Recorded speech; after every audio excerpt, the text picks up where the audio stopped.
So anyway, we're back after our hard break. I guess. Oh God. This is my Yeah. I thought you were gonna moon the camera or something. No. I did that before it was live. Darn. Yes, but so anyway, to get back on the topic here, I know we were talking about politics, but what's your view on the Occupy movement there, Dean? I mean, what do you see out of that? Does it freak you out at all? Not at all. Really? They just have just like so many other voting Americans, which actually, it's not a general election. Why do people believe that the presidency is a general election? It's not a president. It's never. I think it was a general election back in the Washington days because he was the first one elected. Yeah. Okay, so that's a general election. Right. Because there's no one else to choose from. Yeah. Okay, but no, they're just occupying and protesting the wrong people at the wrong place. It should be Occupy Washington, D.C., Pennsylvania Avenue. Well, they do that, but the thing is like, these are the communist, Marxist, anarchist, Nazi rabble amongst us, and they call themselves the 99%. Let me tell you something, folks. They're like 0.0009% of the population. They're not, you can't, if you take New York City's population, which is what?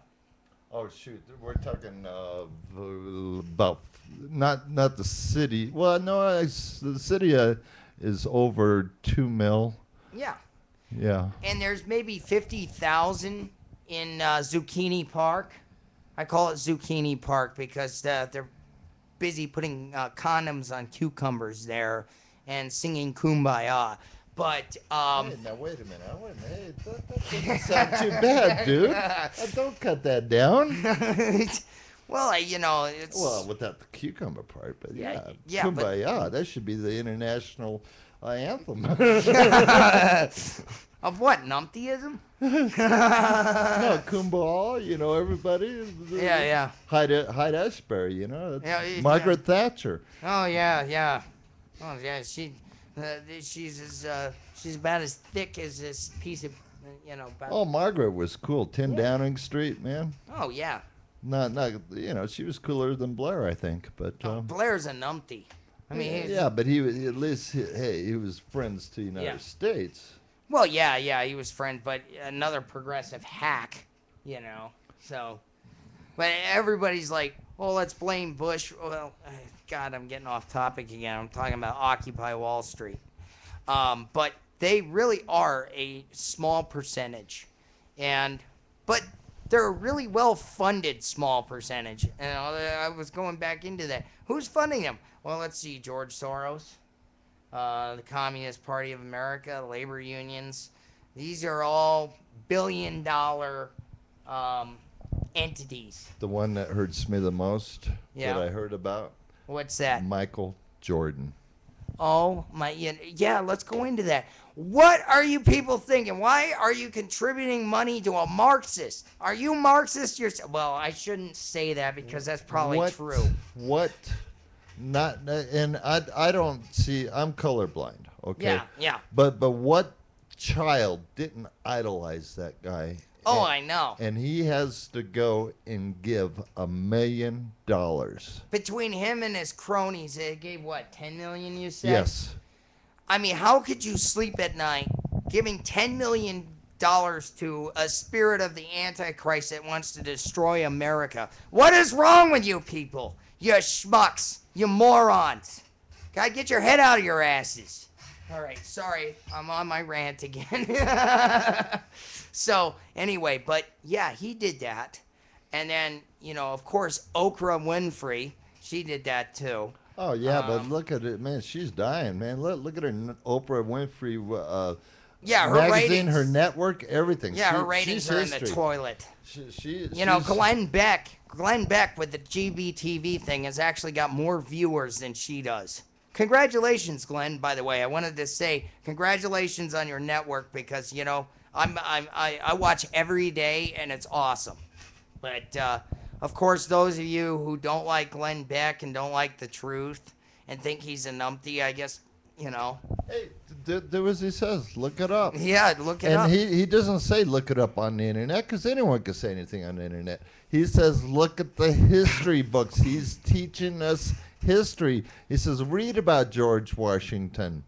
Read Yeah. about these people, dude. Yeah, exactly. If not, you're just doomed to repeat it. If you don't understand what's in front of you, and know that it happens in cycles. You see, mankind's always gone through this cycle. It's like you go through 4 different turnings.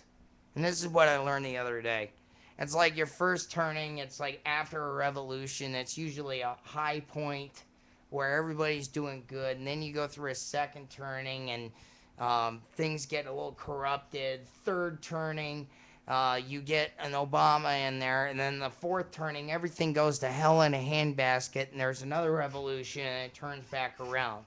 It's like a spokes on a wheel. That's Actually, what it's it kind of does. like the 4 seasons. Yeah, pretty much. It's spring, summer, fall, and winter. Yeah, exactly. And guess what, To a folks? Texan.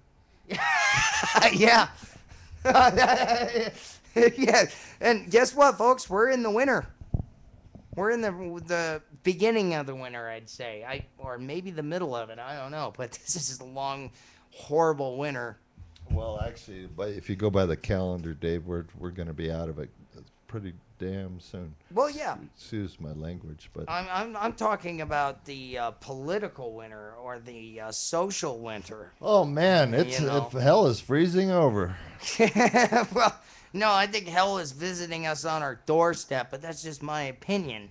Otherwise, we wouldn't be going through all the stuff we're going through right now, and it's just insane to me. I'm every day I wake up and I'm expecting the nightmare to be over, that I'm just dreaming about all this stuff and how crazy it is. But I'm not waking up and seeing a change. It's just it's like a slippery slope, getting faster and faster and faster, and next thing you know, you're gonna be in the toilet. So I guess Dean's gonna go take a quick break here, and this is an interesting show. I mean, we've talked about so many different topics here and things of that sort. But it's here's an interesting topic, that I want to get into, and that is the college and university systems. I'm like Michael Savage. I'll just call it what they are. All right. The institutes of lower learning, okay? That's what they are, lower living, I should say, where anything goes. You can have sex anywhere, do this, do that, do the other thing. You got Marxist professors brainwashing everybody. And, it's like, I noticed in society today, Dean doesn't have a college education. Whoa. Well, you have a 5th grade education. Yes. Which is you're smarter than half the idiots with PhDs because they went to the institutes of lower living. And it's about common sense. It's about learning through trials and tribulations. That's how I look at it. You cannot learn how to run a business efficiently in a classroom environment. It's impossible. It's a theory. You're looking at some idiot on a chalkboard telling you how to do it. The best way I could tell you to do things is to actually go out and do it.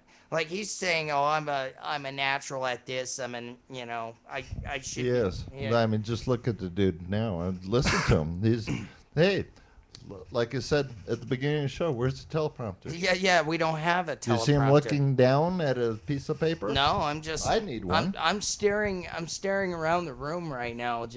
I'm looking at all the cobwebs up in the corner there. Wow, I need the dust in here.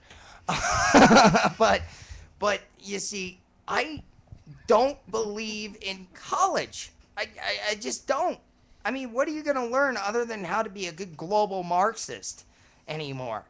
I think if I'm trying to teach him how to use a camera. And yeah, he could go to school to learn how to use a camera, but the fact of the matter is you're never going to learn how to edit or use a camera or do anything unless you actually go out and do it and make mistakes and learn from your mistakes. Am I right? Well, no, Dave. What about the medical profession? Well, the medical profession is a different thing because I got family in there. By the way, since we spoke medical, let's do a quick ad, okay? Yeah. Okay, we got a quick self-surgery self-surgery kit, okay? For only $29.95 million and 95 cents, you get a scalpel Yes. and a mirror. Okay. Yes. So I think you call 1-800-SCHMUCK-LAW or something of that nature to order your kit today. And believe me, it'll really stick it to you. So... I'll believe that, Dave. But anyway, what was I talking? Oh, yes. I was talking about how you can gain practical knowledge by actually doing stuff and experimenting with stuff yourself. That's how great inventors create things. They didn't go to school. I don't think Alexander Graham Bell went to school. He just started tinkering with different microphones and different things like that to make it work. Okay, and it works on the FM principle, which I won't use the first word, but it's effing miracle that half of this stuff works. Am I right? Yes, in fact, there's several. We were talking while you were on break. Was it them on break or us on break? I think. I guess they're on break to us and we're on break to them. Yeah, we're on break to them. I don't know. Okay, well, I hope someone brought a sandwich. But anyway. Yeah. It's like Dave and I were talking about accomplished people, and actually I kind of rant and rave about his natural ability, and he's got a God-gifted talent, or God-talented gift. Well, one or the other. Yes. Actually, both, but actually, believe it or not, there's some musicians, including some of the classics, that still, to this date, or at their time, that can read music. Oh yeah. So.